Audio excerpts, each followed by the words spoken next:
há menos, só que ele ainda está em extinção e um dos motivos é o tráfico.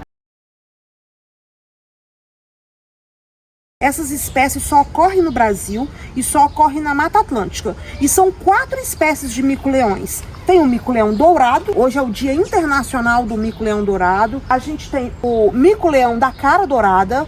Se você descendo aqui, você vai ver lá mais embaixo o mico-leão preto. E tem uma outra espécie que a gente não tem, que é o mico-leão de cara preta. E vocês vão perceber que todas essas espécies, ela tem uma parte do corpo que tem a presença do dourado, só que não é a coloração predominante, né? A predominante de dourado é do mico-leão dourado. Porque na década de 70, os mico-leões eles foram praticamente dizimados, principalmente por causa do tráfico. Além do desmatamento, das queimadas, da destruição do ambiente natural, eles eram muito traficados com o objetivo de abastecer um comércio para colecionadores.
Quando você conta a história da sua vida, quais são os pontos altos?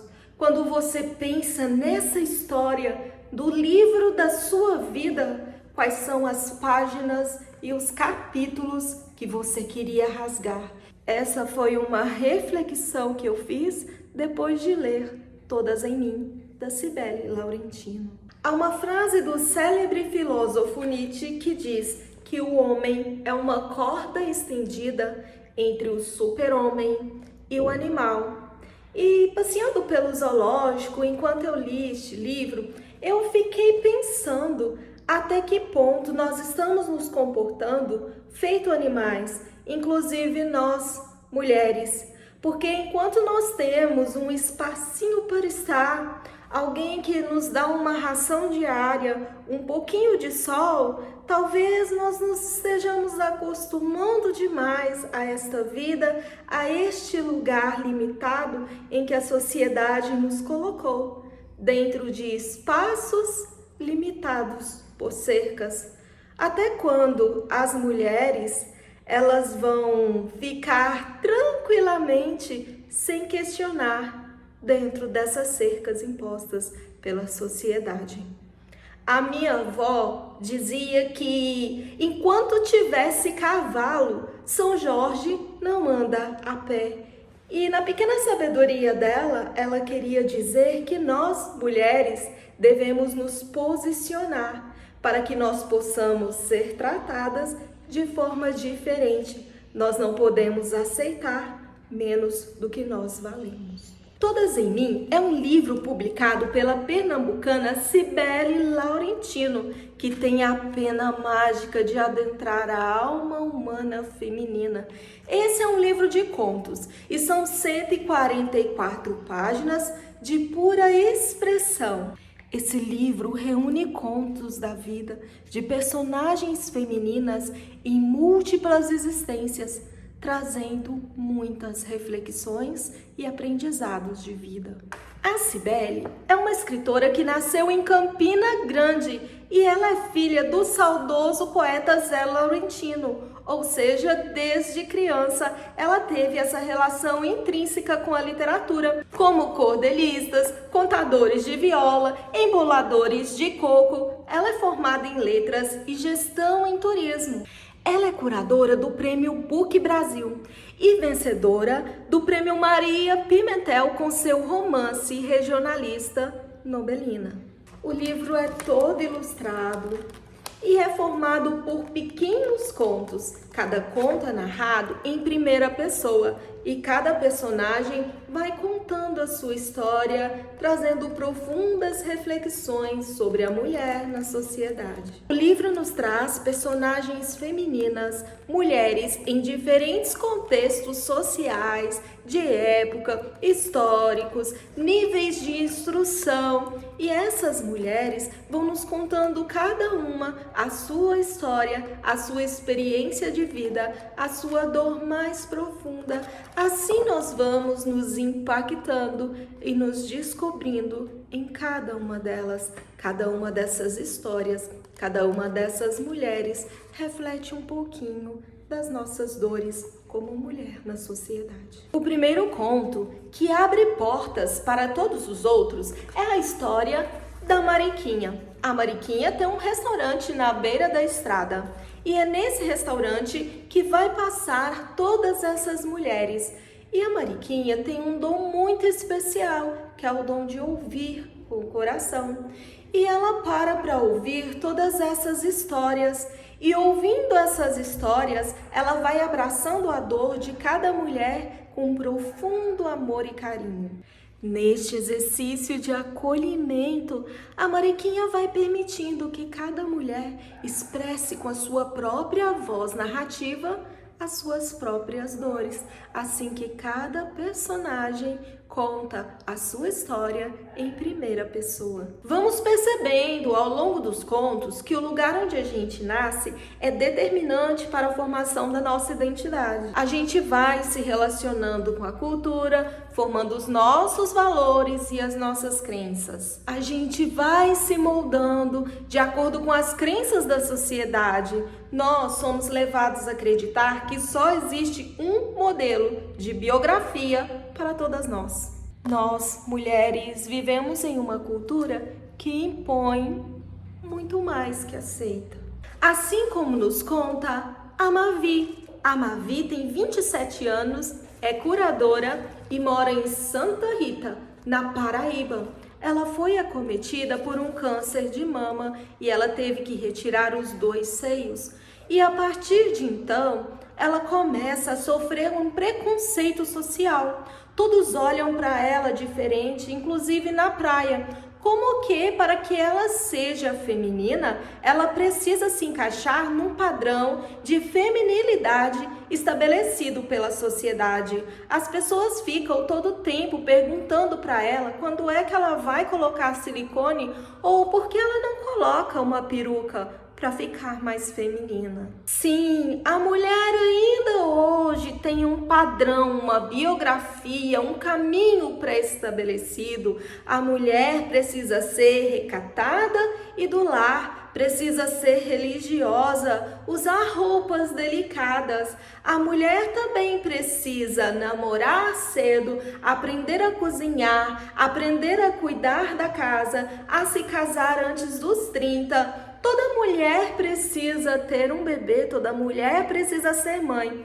Aos 40 anos, toda mulher deve estar bem resolvida na vida, deve estar bem estabelecida e ter uma casa perfeita, com tudo nos lugares e organizado, viajar todos os anos com a família e ter uma vida típica de comercial de margarina. Se a mulher trabalha fora, ela nunca pode esquecer da educação dos filhos, das reuniões escolares, de ensinar o dever para as crianças e muito menos do cuidado da casa. Mesmo que isso implique a ela trabalhar dobrado, trabalhar fora de casa e dentro de casa quando ela chega, além de fazer o almoço e lavar a roupa para toda a família. Assim é a vida de Zoraide, a diarista de 45 anos, que mora na favela da Maré, no Rio de Janeiro, mãe de 2 filhos, que além de passar o dia fazendo faxina nas casas alheias, quando ela chega do trabalho, ela precisa arrumar a própria casa. A Zoraide nunca tem férias, nunca descansa e ela doa muito mais que ela recebe, enquanto seu marido e os seus filhos têm momentos de diversão, momentos para mexer no celular, para ver televisão. Ela tá sempre cuidando de tudo sozinha. Cláudia tem 32 anos, é advogada e reside em Natal, no Rio Grande do Norte. Mas depois que ela se casou, ela não pôde mais exercer a profissão, já que ela não precisa trabalhar, já que o marido é muito homem para sustentar a família, para sustentar ela mesma e não precisa de dinheiro de mulher. Mas desde que Cláudia deixou de advogar, ela começou a se sentir muito triste. Afinal, ela era uma advogada brilhante e esse era o jeito dela fazer a diferença no mundo. Não era só pelo dinheiro. O livro me faz questionar em que parte da história nós mulheres vamos nos deixando levar, nos resignamos a receber sempre menos do que merecemos. Assim como a minha avó sempre me ensinou que enquanto existir cavalo, São Jorge não anda a pé.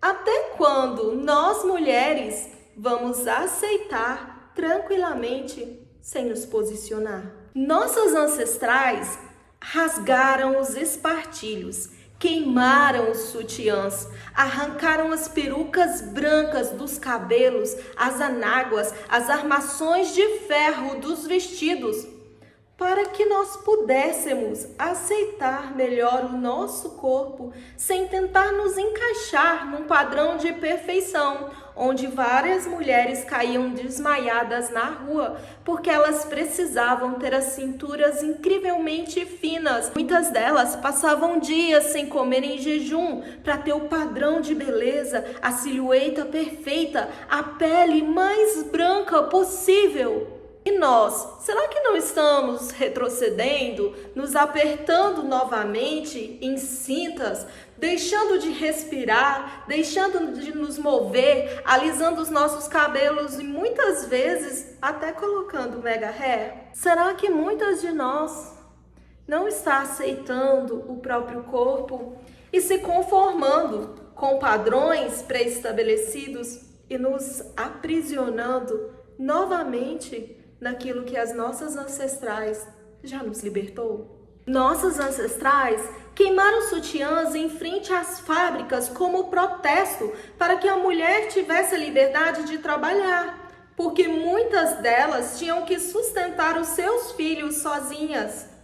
Será que nós não estamos retrocedendo, sendo muitas vezes esposas troféus, sem expectativa nenhuma de crescer ou de fazer a diferença no mundo?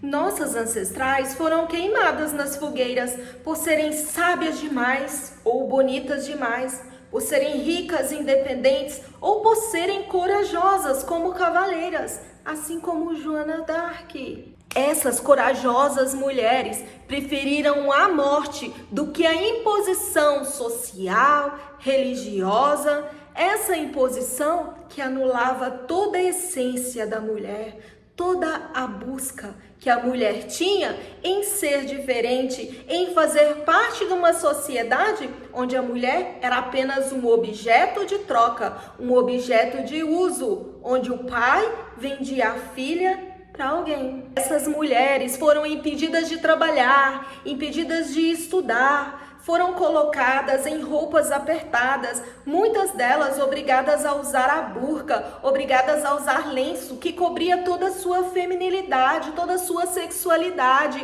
que cobria os cabelos, que cobria o rosto até o pescoço. Muitas dessas mulheres só tinham os olhos do lado de fora, mulheres impedidas de pintar as unhas, de usar maquiagem, porque elas atraíam os homens. Ao longo da história, as nossas ancestrais, elas vêm quebrando barreiras para que hoje nós pudéssemos ter essa liberdade, a liberdade de casar com quem a gente quiser, a liberdade de voto, a liberdade de ser gente, de falar, de expressar, de ter opinião, de estudar, de aprender, de fazer parte e a diferença na sociedade. Nossas ancestrais lutaram para que a gente não pudesse ser mais mercadoria, de ser vendida pelos nossos pais, pelos nossos irmãos mais velhos, a troco de um dote, onde nós não tínhamos a liberdade de escolher com quem iríamos passar a nossa vida.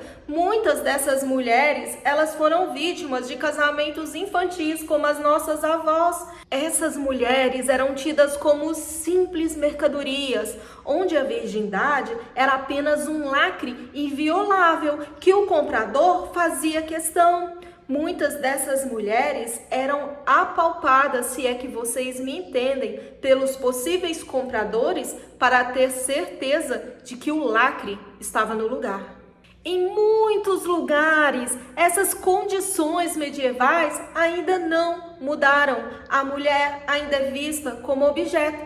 Então, por que muitas de nós nos resignamos e aceitamos essa condição? Graças às nossas ancestrais que não se resignaram, que não aceitaram essa situação, que passaram pelas guilhotinas, que passaram pela fogueira, que sofreram agressões, que preferiram ser presas e exterminadas a ter a sua essência violada, essas ancestrais nos abriram caminhos para que surgissem, ao longo da história, mulheres corajosas que pudessem fazer a diferença. Elas abriram uma trilha na história para que surgissem personagens importantes, como Joana d'Arc, como Malala, como George Sand e outras tantas mulheres importantes na nossa história. Cada tapa, cada agressão, cada mulher trancada em seus quartos, cada uma dessas mulheres queimadas, elas respiraram a fuligem para que nós, nos dias de hoje, pudéssemos ter a liberdade de escolher. Mais ainda, nós temos muito trabalho a realizar. Nós, mulheres, ganhamos menos do que os homens, fazendo o mesmo trabalho.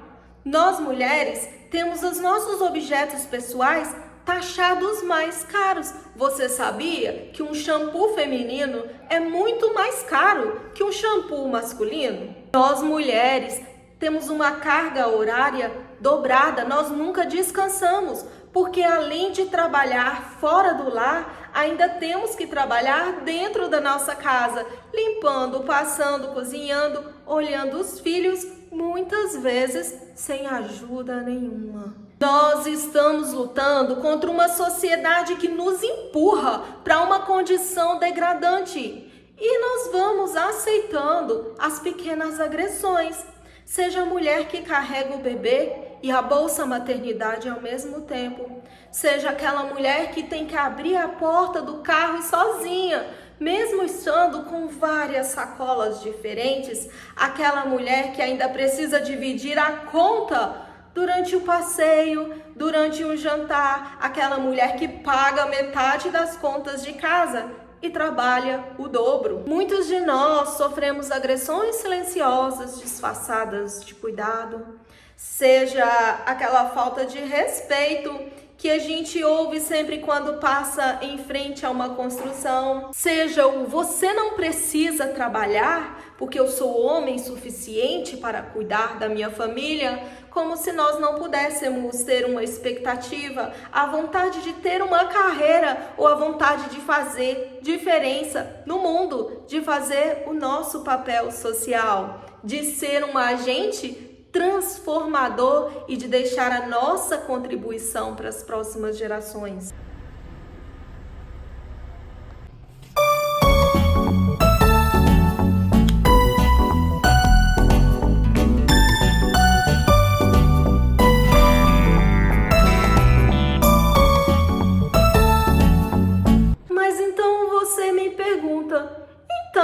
Laia, mas é tão bonito tudo isso que você falou, mas como podemos mudar essa nossa realidade? Simples, como a vovó me ensinou, nos posicionando, deixando de ser o cavalo do São Jorge e deixando os homens andar a pé. Enquanto nós aceitarmos ser tratadas de qualquer maneira, nós vamos continuar sendo assim. As mulheres, com o passar do tempo, nos dias atuais, vão ficando cada vez mais masculinizadas, porque nós vamos deixando de assumir a nossa energia feminina e abarcando a energia masculina para cumprir papéis que não são nossos. Quando nós nos colocarmos no nosso lugar como mulheres femininas, não frágeis, mas aquela que complementa o homem, nós vamos começar a impor respeito. Você pode estar se questionando aí ou pensando que eu estou totalmente errada, que eu estou maluca em dizer uma coisa dessas aqui no canal do YouTube, mas essa é uma ideia que não é minha. Esse é um pensamento que veio muito antes, lá na nossa ancestralidade. Esse é um pensamento que veio lá dos filósofos orientais, quando eles estudaram e descobriram o símbolo do Yin e do Yang. Ou seja, o mundo é dual, ele é feito de opostos e os opostos, eles são complementares. A mulher é a força feminina, é o útero, é aquela que dá a forma. Então, para que o mundo funcione em perfeita harmonia, a energia feminina deve estar aliada à energia masculina. O mundo já foi matriarcal e não deu certo. O mundo já foi patriarcal e não deu certo. Nós vivemos em um mundo dual, em que só existe avanço e retrocesso.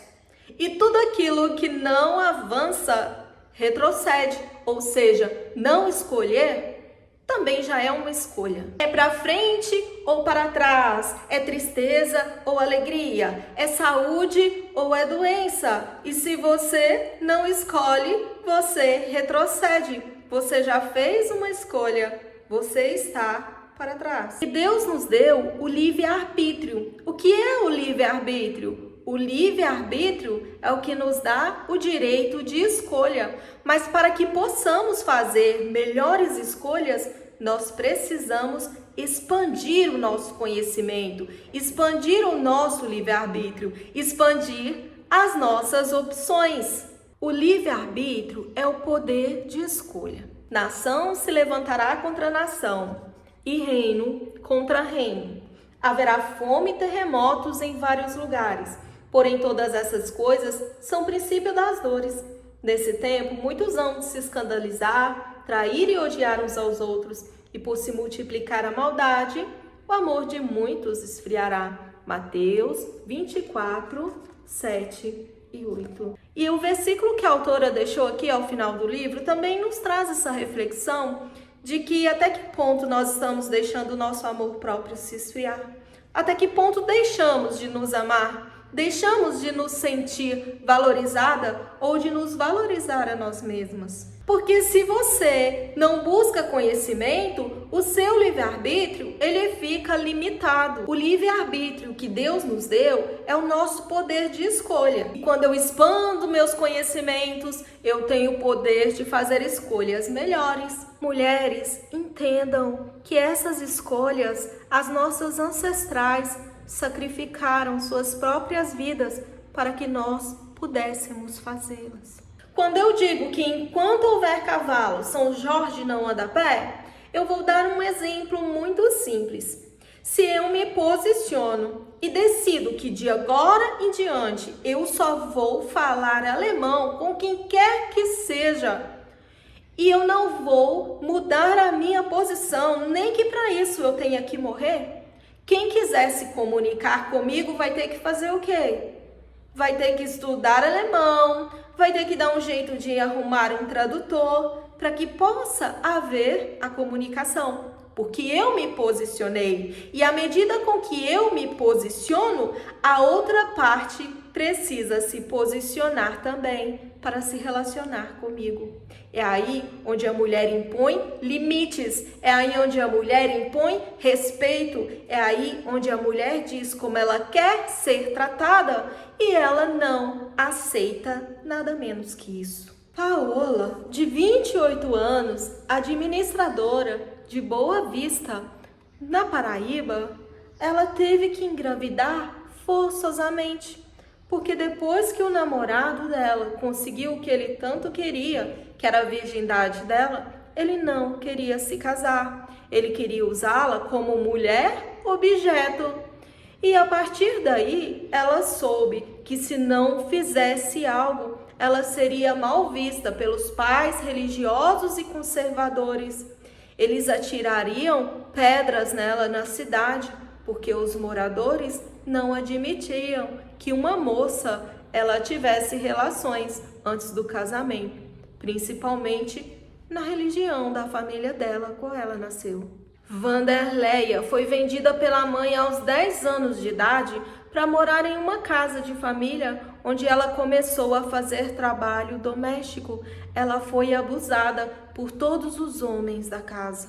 Mas essas duas mulheres, elas não se resignaram e não ficaram eternamente presas nas suas dores. A Vanderleia não se resignou. Ela lutou, estudou, ampliou os horizontes, fez boas escolhas. Ela não ficou presa às dores, sempre reclamando, mas ela foi buscar ampliar os seus horizontes para fazer uma nova escolha e fazer diferente. E ser útil à sociedade, e ser um agente transformador da sociedade, não uma vítima, a dar sua contribuição para salvar vidas e fazer diferença no mundo. A Vanderleia, ela não quis ser aquela pessoa que vive reclamando da sua situação no mundo. Ela quis ser uma pessoa que age em prol da mudança da pessoa em que ela queria ser. Até que ela conseguiu se transformar realmente naquilo que ela queria ser, naquilo que ela sonhava, no seu objetivo. Essas mulheres, elas nos ajudam a entender, a ser grato pelo nosso ponto de partida e não ser mulheres conformadas em estar sempre no mesmo lugar, achando que um dia tudo vai mudar magicamente. Essas mulheres nos ajudam a entender que primeiro você muda e depois as coisas mudam. Nós fomos feitos à imagem e semelhança de Deus, então nós temos tudo ao nosso dispor para correr atrás dos nossos objetivos, dos nossos sonhos e de ser feliz na vida e de ter aquela vida que nós sempre desejamos. Nós temos a capacidade, nós temos uma mente pensante e muito conteúdo de valor para dar um up na nossa vida, seja aqui através da internet ou mesmo através dos livros. Ao invés de gastar com iFood, com consumismo desenfreado, com coisas inúteis, com mais pares de sapatos que vai ficar ali parados, com coisas que vai ficar paradas na sua estante, colecionismo, tantas coisas inúteis que nós compramos no dia a dia, coleções de esmalte sem fim, coleções de batom sem fim. Nós poderíamos investir esse tempo e esse dinheiro comprando livros, por exemplo, fazendo cursos e aprendendo o que não sabemos, aprendendo esses conhecimentos que vão ampliar as nossas perspectivas, que vão ampliar as nossas escolhas, que vão ampliar o nosso livre-arbítrio. Porque hoje, com o que você sabe, você tem o que você tem e você é o que você é. E ampliando toda a sua perspectiva, você pode chegar no seu objetivo, chegar na vida que sempre sonhou, ser aquela mulher que você sempre desejou ser. Nossas ancestrais viviam em tempo e espaço em que elas não podiam fazer escolhas diferentes, mas mesmo assim elas lutaram para que elas fizessem essas escolhas, elas se posicionaram. Nós hoje temos a liberdade de trabalhar, de ter o nosso dinheiro, nós temos toda a liberdade e capacidade para crescer. Então, por que, afinal de contas, nós estamos paradas no tempo e não estamos crescendo? Há uma crença limitante em que quando nós encontramos aquela situação desconfortável, nós logo pensamos, eu não consigo fazer, e aí desistimos. Mas se há algo que você não consegue fazer, significa apenas que há algo que você precisa aprender. Nenhum de nós nasceu sabendo falar, sabendo escrever, sabendo andar de bicicleta. Nós aprendemos, nós temos a capacidade de aprender coisas novas. Nosso livre-arbítrio, ele fica muito limitado às coisas que nós já sabemos que existe. O livre-arbítrio é você ter o poder da tomada de decisão. Pensa comigo, se você sabe isso aqui, o seu livre-arbítrio, o seu poder de decisão será limitado a isso aqui. Mas se você aprende mais, você terá o poder de ponderar melhor as suas decisões. Você terá informações não apenas aqui do seu núcleo histórico, familiar, da cidade onde você nasceu, mas conhecimento daquele livro que você leu, e daquele outro, e daquele outro, e daquele curso que você fez, e daquela viagem que você fez, das novas experiências, das novas pessoas que você conheceu, que você trabalhou, nos seus trabalhos diferentes. Na sua vida, você terá mais informações e mais conhecimento para tomar melhores decisões. Quanto mais você aprende, mais inteligentes serão suas escolhas. Nosso livre-arbítrio, ele fica muito limitado ao nosso ambiente, à nossa cultura, à nossa vida familiar, o lugar onde nós crescemos, as crenças limitantes do local, do país, da sociedade a qual vivemos. E nós temos a chance de viver num mundo globalizado. Hoje, se você quer viajar, você pode economizar o seu salário, pegar o seu cartão, pagar parcelado uma viagem, entrar dentro de um avião ou simplesmente ir para a internet e conhecer vários lugares, pessoas diferentes, assistir inúmeras palestras e aprender muito mais que as nossas ancestrais puderam aprender.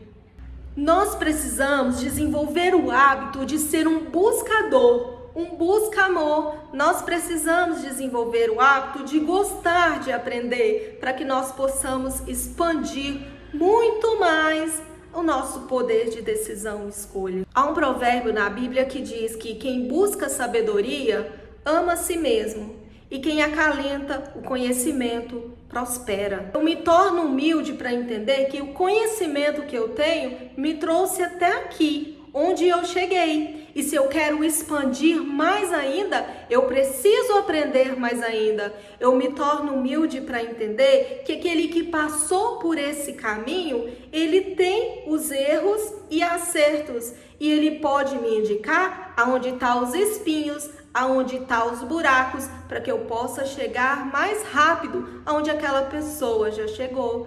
É preciso aprender a ouvir as pessoas, é preciso amar a repreensão, é preciso buscar o entendimento, é preciso buscar ser mais assertivo. As pessoas estudiosas, os filósofos, os cientistas, elas dedicaram a vida inteira para algo que estava dentro do seu coração, para fazer a diferença, para que as próximas gerações tivessem esse conhecimento, tivessem esse caminho encurtado. Quantas doenças já não foram erradicadas pelos cientistas que inventaram todos esses medicamentos que salvaram inúmeras vidas? Todas essas pessoas estudiosas, elas colocaram seus conhecimentos dentro dos livros. E tudo o que você tem que fazer é ler e aplicar na sua vida. Ai, Daia, mas livro é muito caro no Brasil. Ai, Daia, mas viajar é caro demais. Nossa, Daia, como que eu vou pagar esse curso todo mês? Eu vou ter que abrir mão de muita coisa. Muitas vezes eu vou ter que abrir mão da minha roupa, eu vou ter que abrir mão do meu sapato. Mas Benjamin Franklin já dizia, se você acha a instrução cara, então experimente a ignorância. Você não deveria se limitar a isso aqui. Eu não estou falando de ensino técnico que você sai da faculdade e acha que acabou. você nunca mais vai precisar ler. Eu estou falando de conhecimento para a vida. Você precisa ler livros sobre finanças, sobre educação, sobre nutrição, espiritualidade, inteligência emocional, livros que vão abrir os seus horizontes, como este livro aqui, que vai trazer várias vivências de mulheres diferentes. Você já parou para pensar que existe uma faculdade da vida e essa faculdade está nos livros que você não lê, nas pessoas com quem você não se relaciona, nos empregos que você deixou de aceitar, nas viagens que você simplesmente não quis fazer? Ao invés de nós ficarmos reclamando da vida, não seria melhor nós irmos buscar conhecimento sobre as nossas confusões, sobre aquilo que nós não entendemos, sobre as nossas frustrações? Não existe conhecimento sem desconforto.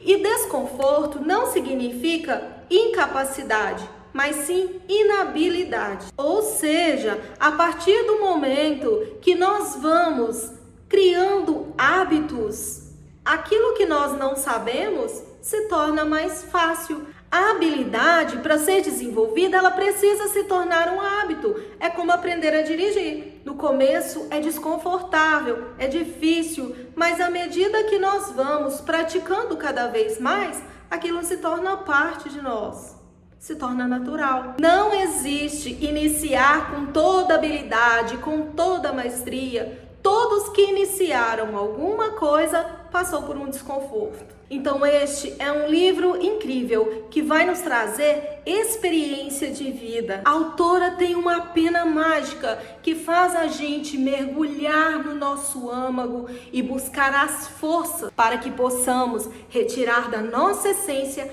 a força e a coragem para transformar os nossos destinos. Desde a Gênese, lá na criação do mundo descrito na Bíblia, a mulher carrega todas as dores e todos os males do mundo. A mulher carrega todas as culpas. Nós precisamos entender que quando uma mulher sofre, todas sofrem. Nós precisamos honrar as nossas ancestrais e as mulheres guerreiras que abriram caminhos para que nós possamos estar aonde estamos e continuar o trabalho que elas começaram em abrir caminhos para as mulheres que virão depois de nós. Mulheres que doaram o próprio sangue e a própria vida para que tivéssemos o poder da escolha. Nós precisamos ampliar os nossos horizontes para subir cada uma no seu pódio e entender que quando uma mulher vence, todas vencem. Esta é uma história sem final, porque a história não acabou ainda. Todas as mulheres que estão aqui, representadas nas páginas deste livro, e todas aquelas que não couberam aqui, em todo o mundo, em todo o tempo, em toda a nossa história, em toda a nossa geração, elas não deixaram de existir. Elas estão todas em mim. Elas estão todas em você. E nós precisamos continuar escrevendo essa história para que ela tenha um final feliz. Você, mulher, que está aqui vendo esse vídeo, não deixe o conformismo te matar. Construa o seu próprio pódio e suba nele. Então é isso, meus amores. Espero que vocês tenham gostado da resenha de hoje. Eu estou de férias, estou fora do estúdio, por isso a luz está um pouquinho diferente, já anoiteceu e agora eu vou passear, expandir os meus horizontes e conhecer novas pessoas fora do meu círculo para trocar conhecimento. Espero vocês no próximo vídeo.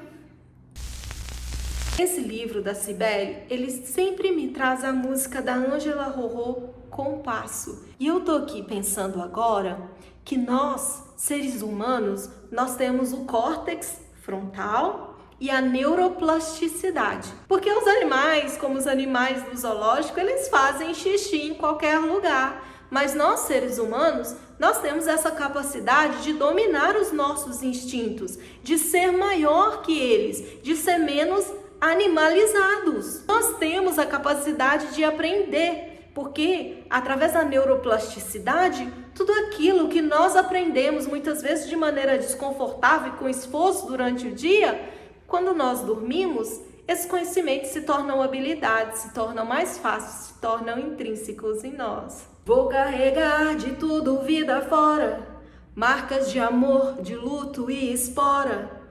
Deixo alegria e dor ao ir embora. Amo a vida a cada segundo, pois pra viver eu transformei meu mundo. Abro feliz o peito, é meu direito. É o que pulsa o meu sangue quente, é o que faz meu animal ser gente. É o meu compasso mais civilizado e controlado.